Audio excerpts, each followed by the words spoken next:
அருமையான திருக்குறள் மழை பெய்து கணிந்திருக்கிறது.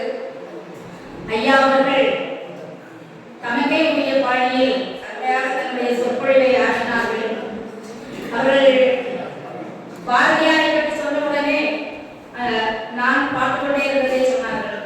ஒரு 15 ஆண்டுகளுக்கு முன்னால் நம்முடைய ஞானம் இலக்கிய அமைப்பில் ஒரு பட்டிமன்றம் நடந்தது. ஒரு அணியில் நான் தலைவியாக இருந்தேன், இன்னொரு அணியில் ஐயா அவர்கள் தலைவராக இருந்தார்கள். நான் பாரதி பாடியதில் இறையுணர்வு மிஞ்சினிருக்கிறது என்று நான் பேசினேன். இறையுணர்வு மிஞ்சவில்லை அப்படின்னு அவங்க பேசினாங்க. அந்த நினைவு எனக்கு அப்படியே உடனடியாக அந்த தாக்கம் வந்தது. அதை நினைவு கொண்டு வந்தமைக்கு நெஞ்சார்ந்த நன்றி. அதன் பிறகு ஐயா அவர்கள் பேசிய அந்த ஒவ்வொரு பேச்சும் வந்து வள்ளுவர் பெருமான் வந்து அவருக்கு கோவில் கட்டி நாம் ஏன் கொண்டாடவில்லை, நாம் ஏன் அவர் வந்து தெய்வமாக அவரை வழிபடவில்லை என்ற ஏக்கத்தை நம்முடைய உள்ளத்தில் தெரியும். ஏனென்று சொன்னால் அவர் சொல்லி ஒவ்வொன்றும், அதாவது நம்முடைய ஊரை பெருக்குவதற்காக பிரிதினுடைய நோயை பெரிதினுடைய ஊரை நாம சாப்பிடுறோமே, அப்போ நாம இலக்கத்தை பற்றி பேசுறதுக்கு என்ன தகுதி இருக்குது? நாம கருணை உள்ளவர்களா, மனசாட்சி உள்ளவர்களா, மனிதநேயம் மிக்கவர்களா? இல்ல இல்லையா? அது வந்து இப்போ அவங்க சொன்னாங்க நம்ம எல்லாரும் சாப்பிடதான் செய்வோம்னு சொன்னாங்க. சாப்பிடதான் செய்யணும். ஆனா நாங்க வந்து மாம்சம் ரொம்ப சாப்பிடுறது கிடையாது. நாங்க கொண்டு போயிட்டு நம்ம வந்து மத நிலத்துல கேடு நிலத்துக்கு பக்கத்திலேயே மத நிலத்திலேயே வளர்க்கப்பட்டவங்க மரபு ரீதியாக மீன் உணவு சாப்பிட்டு அறிஞ்சவங்க. அதை கூட நாங்க வாரத்துக்கு ஒரு நாள் 2 நாள் தான் எடுத்துக்கிறோம். மற்றபடி அது இல்லைன்னா வாழவே முடியாது. அந்த மாதிரி சிந்தனை உள்ளவர்கள் நாம எந்த நேரத்தில் நோக்கி கலாச்சாரம் போயிட்டே இருக்கும். இன்னைக்கு வரைக்கும் என்னுடைய கணவர் கேட்டீங்கன்னா தெரியும், அவங்க எல்லாம் வந்து எங்க வீட்டுல கோழி வளர்க்குறோம். அந்த ஒவ்வொரு கோழியும் வந்து அவங்க கண்டவங்க அவங்க கையிலேயே ஏறி எங்களுடைய வீட்டுல இப்பவும் வந்து ஒரு 10-15 கோழிகள் இருக்குது, நாய்கள் இருக்கிறாங்க. அதாவது அவங்க கூப்பிட்ட உடனே அவங்க கையில தான் ஏறி அவங்க வந்து கொச்சியில இருக்கும் பொழுது அந்த கோழிக்கு சேவல் கோழிக்கு வந்து அதனுடைய பெயர் கருப்பன். அது கருப்பேரமா இருக்கும், கருப்பன்னு பேரு. அந்த நேரத்தில் அவங்க கொச்சியில இருக்கும் பொழுது அது உடம்புக்கு புரியாம ஆயிடுச்சு. நாங்கெல்லாம் மருந்தெல்லாம் வாங்கி கொடுத்து ஒரு வகையே கேளு. அது சாகிறதுக்கு முன்னால அவங்களுக்கு வந்து அவங்க வந்துட்டாங்க. அவங்க வந்து இருக்கும் பொழுது அது வந்து அவங்க கண்ணு எதிரிலேயே தான் அதுக்கு உணவு கொடுத்து அவங்க கண்ணிலேயே தான் அது வந்து மாட்டு போறாங்க.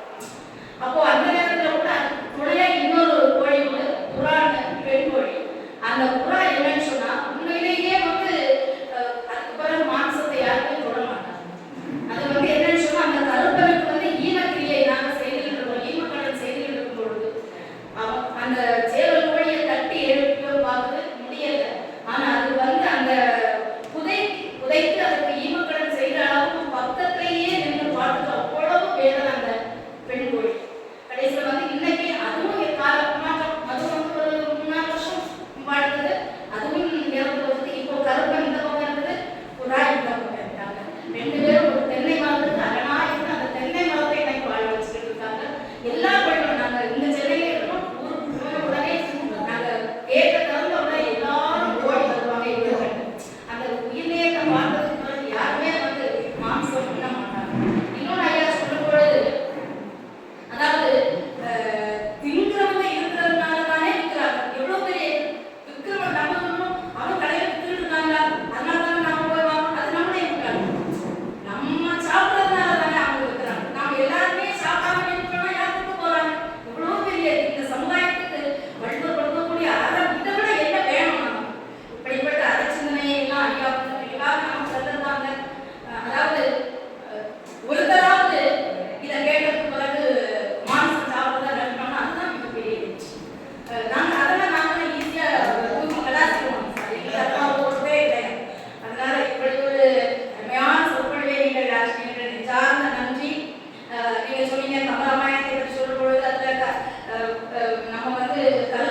வாசுகி